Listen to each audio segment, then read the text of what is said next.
to another episode of Spring Fever. As always, it is me, XFLG. Ladies and gentlemen, this is the XFL! And I am, of course, joined by the man himself. It is Eric, a.k.a. Uncle Rico. This is what happens when a guy is coming right down in your face. Damn right. Damn right. How you doing, man? You know what? I've been battling an illness, but I'm here for you, buddy. You know, I apologize last night. Little ill. Snow here. Had to cancel out here. Power was out. Battling. But you know what? I'm back. I'm here. I'm here for you, Jimmy. I'm here for you, You're a Jimmy. fighter, Eric. You're a fighter if nothing else. Also, for the fighters out there, the fighters in good taste, go to our sponsor, Royal Retros, for 10% off if you use promo code SPRINGFEVER, all capital letters, all one word.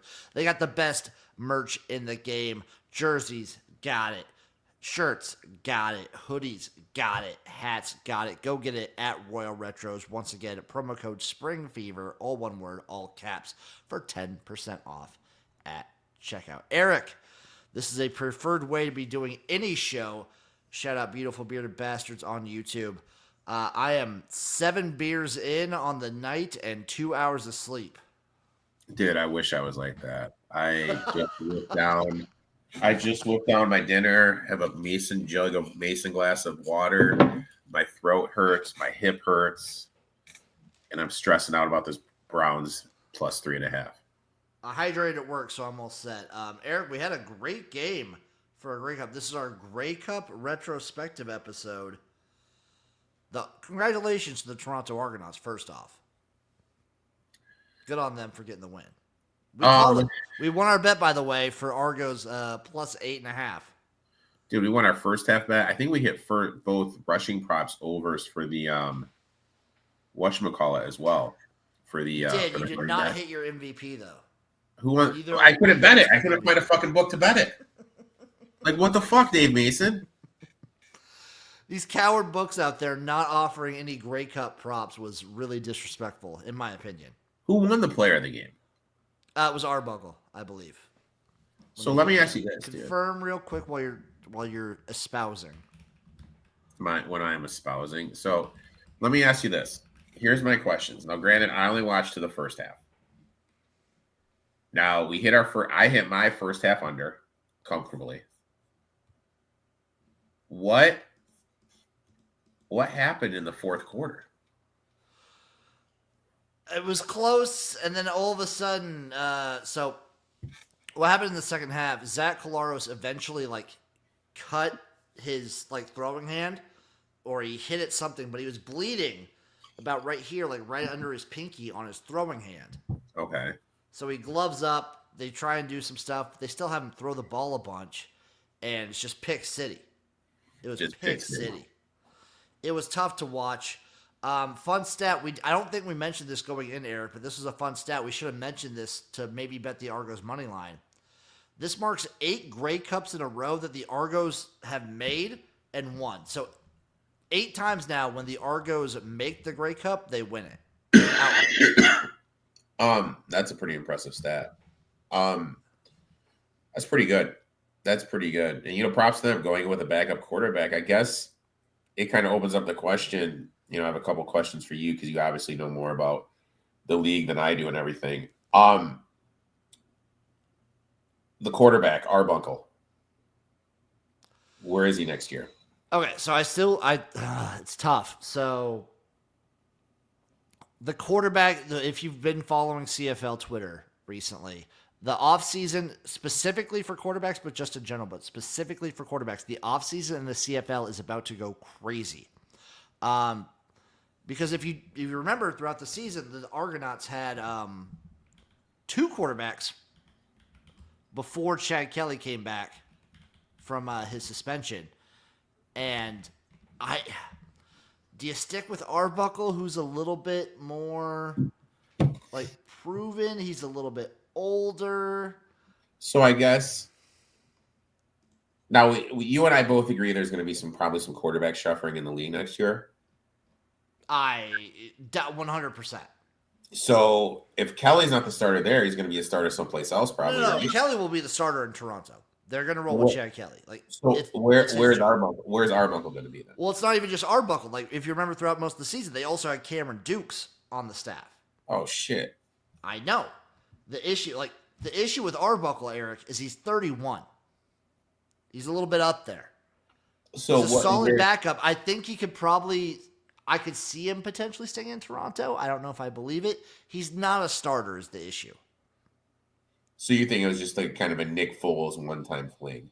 Yeah, like he played fine. He didn't play like fantastic. He played fine. The big winner was the Toronto defense for just stuffing Winnipeg. Like he played good. Like Arbuckle played good. He didn't play like out of this world good to get like a starting job. I think the starters are pretty much set. I think the starters in the CFL, I don't know what teams they're all on, but I think the starters, I mean, Chad Kelly will be out again for a good chunk of the season. That was like an 8 to 9 month injury. What do you have again? He broke his ankle. Oh, fuck. I broke my ankle yesterday. Yeah, but he like tore his tibia or something. Jim, I break my ankle twice a week. Oh, do you? Do you, Eric? It's dangling on the ground right now. What a fucking little fuck. But like the starting quarterbacks, Chad Kelly, when he's healthy, will be a starting quarterback. I don't think Zach Collaros retires yet. You think he's got a little more juice left? I mean, for the regular season, the last half of the season, he looked good, but this is now the third Grey Cup in a row where he has not looked good. So I don't know if Winnipeg tries to move on or not, but I think he believes he's a starter. Okay. So I think Chad Kelly's a starter. I think Zach Collaros is a starter. We saw McLeod Bethel-Thompson. We saw Bo Levi Mitchell tear it up at Hamilton. I think he's going to run it back with the Ticats. Okay. Vernon Adams is gone from BC. So Vernon Adams will be a starter somewhere, or I will pull Vernon Adams is 100% my hair gone. out. He's 100% gone. Yeah.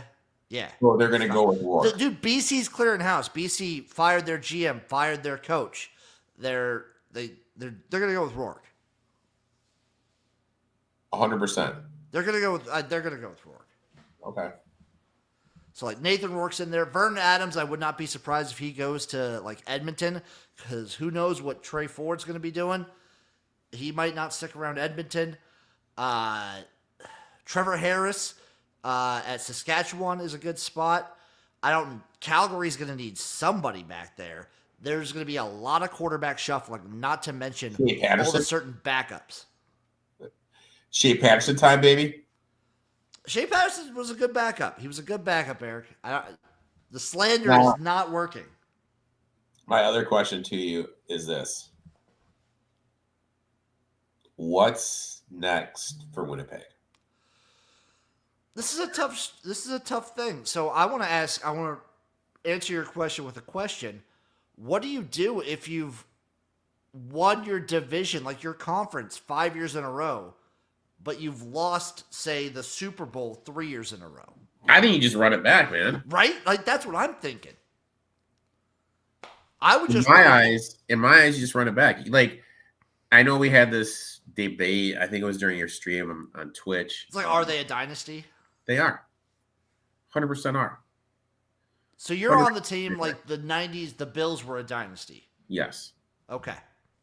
When you got to understand, that is a ton of football, and it's hard to maintain. Especially in the CFL. Excuse me, the seasons are what? 30 weeks long? We're seeing it now in the NFL with the 49ers. The 49ers stuff's breaking down because of the runs they keep on having. Everyone's just kind of getting hurt. I thought this was going to be the year. I think you did too, with the Blue Bombers, with how slow they started. But you know what? They got it going the second half. They made a run, and you know they were in the game until the wheels kind of fell off in the second half. I do think the Bombers need to look at some things. I think they need to So if you were the GM and you were to write a list, and like you're like our number one priority in the off season is probably another backup quarterback. Streveler getting hurt really hurt them. If Collaros isn't having a good game, they're like fucked. Defense though. Defense is what I would look to for the Bombers, because once again in a Grey Cup, the defense like kind of let them down. The other thing that they did the entire game, Eric, and you would have been super frustrated. You have an MOP, I say undeserved, but still an MOP, like player of the year basically, at running back. They did not run the ball nearly enough for my liking. Yeah, we were on him to do well. And they had kind of been pushing his narrative all year, haven't they? Yeah, I mean, he's been a staple. He's been like the biggest part of their offense the entire season. And then the Grey Cup comes along. I think I have it in my notes here. Do I have it? Oh, no, I don't. I'm going to see if I can find it. I forget how many, like, even attempts he had. So, go here, hold on. I got it right here, dude. Hold on, Jim. Player stats. Old Ollie, 11 for 84. I feel like 11 attempts isn't enough. I agree. Especially when you're averaging 7.6 yards a carry. I don't know, man. He was averaging 7.6 yards, run long of 35, 1 touchdown. Your quarterback has 4 goddamn INTs. Those were mostly late. I know, in the game, but still. Just run the goddamn ball. Run the goddamn ball. Oh, God. Yeah, Winnipeg could not do anything in this one. It was pretty brutal. Also, it looked like the receivers for the Bombers just weren't able to get open at all. Get any separation? They could not get any separation. Also, field goal kicker for Toronto, 4 for 4. Dude. Like when this was still a game, that was the difference. Why don't we see, because we're starting to see these UFL kickers make the transition up to the NFL. Why don't we see any of that with the David Njoku just dropped a wide open touchdown. Sorry. Sounds about right. Why don't we see that with any of the CFL kickers? Maybe they're not trying. I'm not sure exactly what the hesitation is from the CFL kickers to join the NFL. There's probably only like a certain number of kickers you can really like gather too. I just wonder. It just seems to me there's a lot of good kickers. There are a lot. Toronto's kicker was one of the better ones too. Unrelated to the game, Eric, there was a streaker in this one too. Did you bet it? That would there be a streaker? Yeah. God, I wish I would have. Do you see any of the clips online? Dude, am I gonna have to Google CFL streaker? You might have to Google Grey Cup streaker. She's not a bad looker. Oh, it's a chick? Yeah. It was a lady. They talked about it a little bit on the broadcast, but they didn't show it, obviously. Yeah, a little lady streaking. It's all censored here. If I can find a video, I'll send it to you, Eric. I want on the record, though, Uncle Rico, who right now, no odds, no anything. What's your Grey Cup matchup for 2025? I'm going to go Winnipeg and Ottawa. Ooh, we're going to go Blue Bombers versus Red Blacks for Eric. I am going to go. I mean, they make it every year. It's hard not to take Winnipeg. Things seem down right now. I'm going to go a repeat. I'm going to go Blue Bombers versus Alouettes. Okay. Then Montreal returns. Dude, like no one's even running after her. She's just patiently just walking across. Yeah, she walked up to the security. Like she really walked up to him. It was kind of wild. Like, it's kind of crazy, right? Yeah. Also, Eric, question. Yeah. less of a question, more of a something I want from you. We'll each give one thing that you really want to see from the CFL in 2025.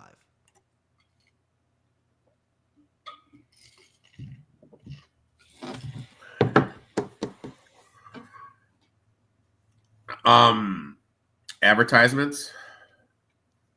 You took mine. Marketing was my Okay, I'll change mine. The big push in marketing is mine. I need them to go hard on marketing. Specifically, if I'm going specifics, market CFL Plus better. It's a good product, but like they're leaving so much on the table. So like show people how to use it. Make it easy to use. Get an app so that people can do it on their phone or on their TV so that you don't have to do it on your desktop. Summer sports on Sunday night are so bland. You have the Sunday night baseball game. Now, what was happening during June and July is there'd be a night game on CBS Sports Network. Yes, like one game a night. Marketing that, just have it be the Sunday night game. That'd be great. Kind of do stuff like that because football does play. People watch football. People are entertained by football. I kind of just think that's kind of the play. So, but you never use CFL Plus. I remember you very frustratingly were having issues with it. I had to use it on Chrome. So that's the issue with CFL Plus. I don't understand why they don't build. They have. I would assume they have I would assume they have the money. Yeah. Build an app. Let people watch CFL Plus on your TV. And the biggest thing I think they're wasting with it. So I watch CFL Plus a lot. I streamed a lot of games on CFL Plus. Do you know what they do when they go to commercial, Eric? They play a blank screen. Yeah. Black screen with the CML logo. Why do they not have ads on CFL Plus to try and bring advertisers in and show oh, we have people watching on this? I have no idea. That blew and continues to blow my mind. Advertising. Your big games, show them out. Get people, I get it. You're trying to advertise to the Canadian audience. Well, your games were on, actual broadcast TV. Advertise that out. The CFL has struggled for marketing for, the last 4 years. That's been one of my biggest gripes. I agree 100%, buddy. And fix your fucking stats. Do better with stats. Yeah. Oh, yeah. Dude, I don't understand. The UFL had their stat page. Oh, it was magnificent. It was great.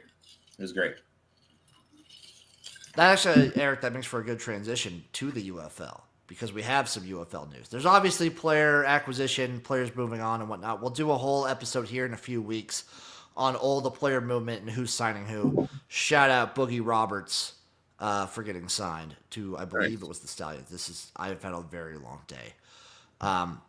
But we have one big movement and a quarterback change for what some call the biggest market in the UFL, Eric. Yeah, AJ. And I listened to a podcast he was on. Basically, not a retirement from AJ. Let go from the St. Louis Battlehawks. Because he wants to come back to the league. He wants to join a team, and he wants to play against St. Louis now. Why do they split ways?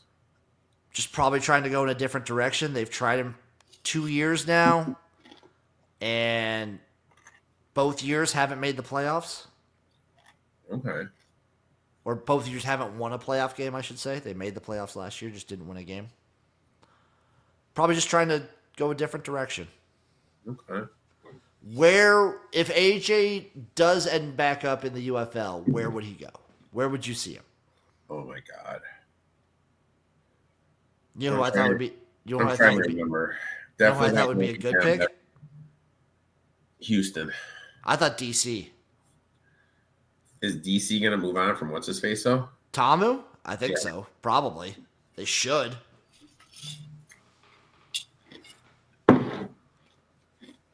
What about San Antonio? San Antonio would be a good one.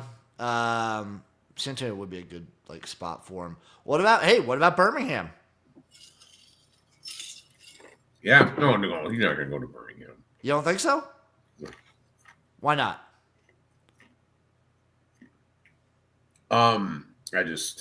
They still have Corral. They still have Matt Corral's rights.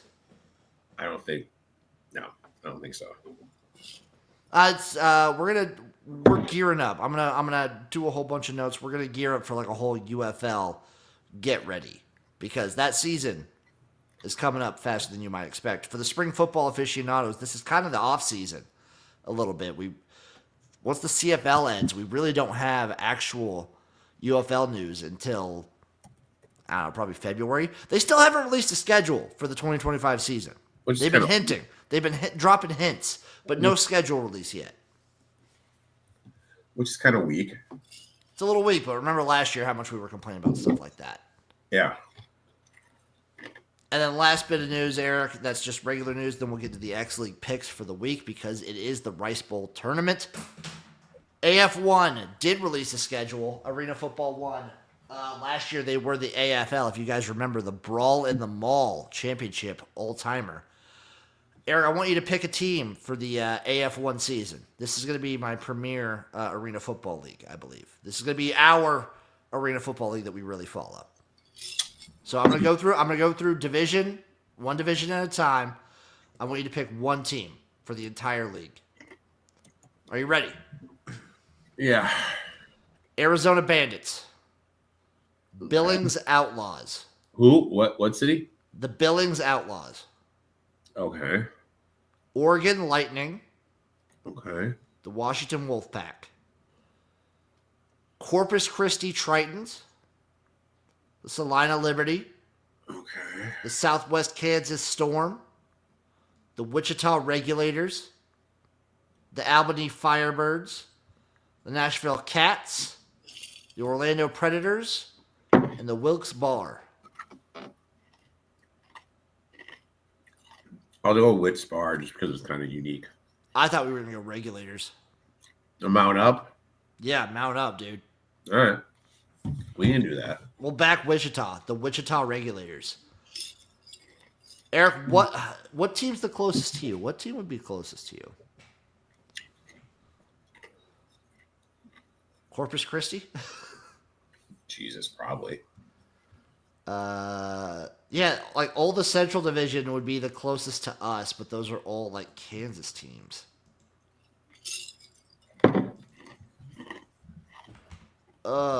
That's Salina.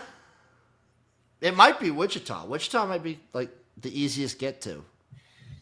The only issue I have with AF1 is all these teams are like far as fuck from me. It's tough life. Yeah. Now, Eric, are you ready? It's the start of the Rice Bowl tournament. Jesus. We're here. We're here in the tournament for the X League. I do want to say, just as a mention, we're looking a little bit too far ahead, but one of my favorite aspects of the X League is their promotion and relegation. I think more things should do this. How fun would it be if the UFL and NFL did like a relegation? Oh my God. Like the winner of the UFL gets to play the worst team in the NFL to see who has to be in which league. That'd be kind of funny. I would love that. So the X League does that. We have 3 matchups. The 3 worst teams in the X1 Super versus the 3 teams in the X1 area. So here are the matchups for the relegation, Eric. Okay. The Dentsu Caterpillars versus the All Mitsubishi Lions. This is at the end of the month. So this is on the 30th and December 15th for the next one. But I'm just saying look ahead. The Lixil Deers versus the Fujifilm Ebina, and the As-One Black Eagles versus the Fukuoka Suns. So I have the potential this coming season, this next season in the X League, to have 2 of my favorite teams in the X1 Super. If we get the Deers and the As-One Black Eagles, if they win, those are my 2 of my favorite teams in the entire X League. Right up there with Tokyo Gas. If I can get both them in the X1 Super next year, I'm going to cream my pants. You're going to cream them? I'm going to cream. I will cream. Now, looking this weekend, Eric, to the Rice Bowl tournament. We have Nojima versus Obik, Saturday, November 23rd at noon local time.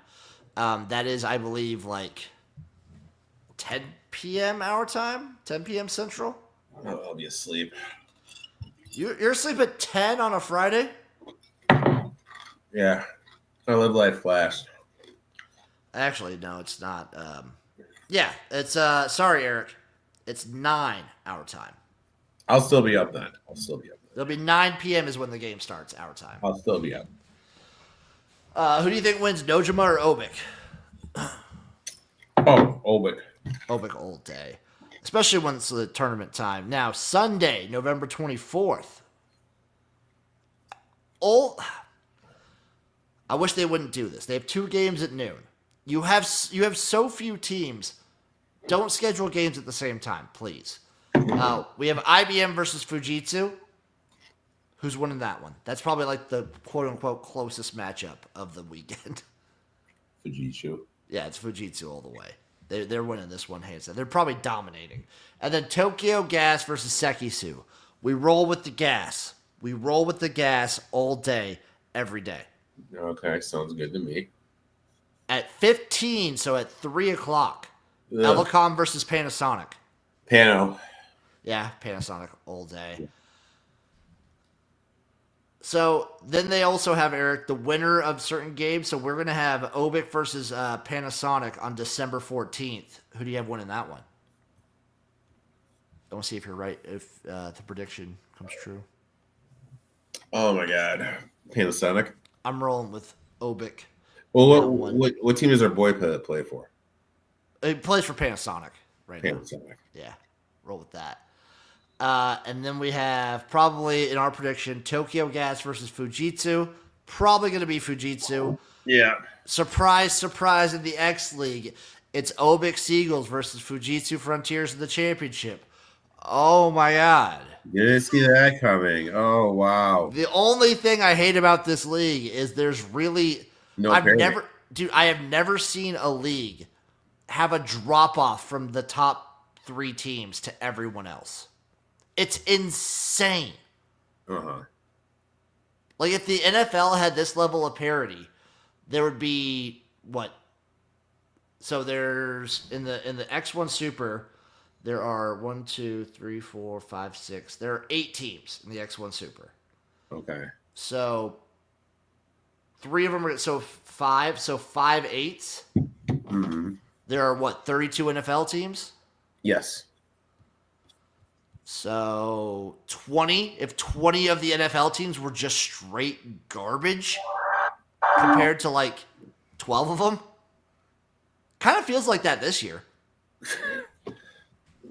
I'll tell you who else is garbage, Mike McDaniel. But no, you shut the fuck up. We're gonna take this off camera now. We're gonna take this off the fucking camera. He's great. I love him. Love that man. Love that man, Eric. All right, folks. He gives off Dave Portnoy energy, but I don't think he gives off that kind of energy at all. What the fuck? This has been a great episode of Spring Fever. This has been a great Grey Cup. Eric, I think next week we'll do like a whole retrospective on the entire CFL season. And our thoughts. Okay, that work. Oh, next week I'm out. 2 weeks. We'll take a breather next week. Holiday, dude. Holiday. Yeah, we'll take a breather for Thanksgiving. Let people enjoy their time with family. You gotta enjoy the time with the fam. Yeah, we'll enjoy the time with the fam, and then we'll come back a little bit. We'll talk the entirety of 2024 CFL season, do a little bit of like looking forward, and then after that, we're gonna fully dive in to the UFL. Thank you everyone for watching. Thank you for listening. We love you, and we'll see you next time in 2 weeks for another great episode of Spring Fever. Bye bye.